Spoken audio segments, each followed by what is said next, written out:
A very common issue that people are faced with is trying to keep the dog out of certain areas in the house. Here's Stanley. He's a great Wheaten Terrier. However, he loves nothing more than to get under people's feet in the kitchen, especially when you're trying to make the dinner. Here I'm going to demonstrate to you a very simple way of showing your dog exactly where it is and where it isn't allowed. To Stanley's owners, it seems like either he doesn't know exactly where he's allowed or he doesn't care. I'd suggest it actually is a little bit of both.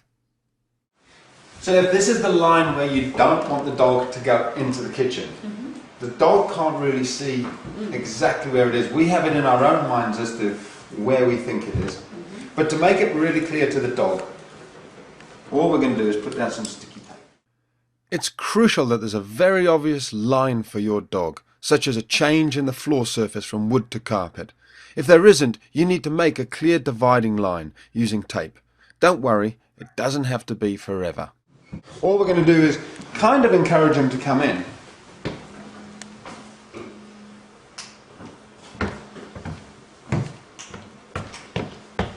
He already knows there's something up. There's a line there. So look at that. We haven't even trained him. That line has just gone down. He knows.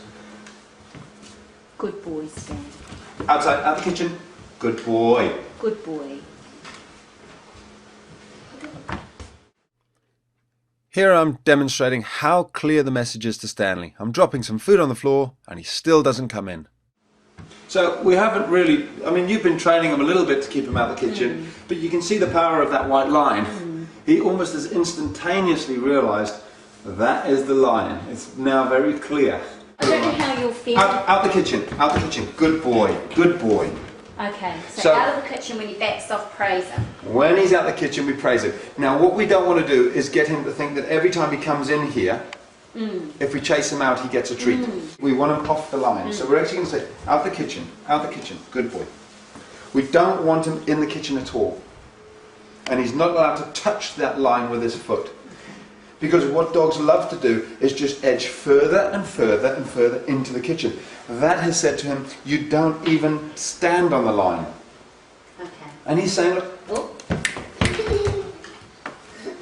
And you can see you can use any sort of energy to drive him out. Even just stamping your feet a little bit, moving towards him. Maybe, shh, out the kitchen, out the kitchen. Are you making sure you don't look at him, or are you looking I'm not looking at him now to invite him in. Right. If you look at him, you invite him. So I'm deliberately ignoring him. And you can see he's good. Now, when he's being like that, that's a very good boy. He's been outside for a good long time, out the kitchen. So good boy, good boy. Very good boy, darling. A little bit further.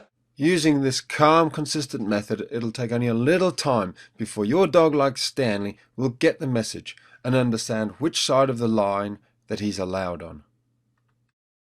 As with any training, it'll have maximum effect only if your dog listens to you because you're the pack leader and you've already implemented the 5 golden rules that are shown in the first section of the members site. If you aren't a member yet, then hopefully this will give you a clearer idea of how to communicate to your dog and how willing they are to listen to you when they respect all your decisions.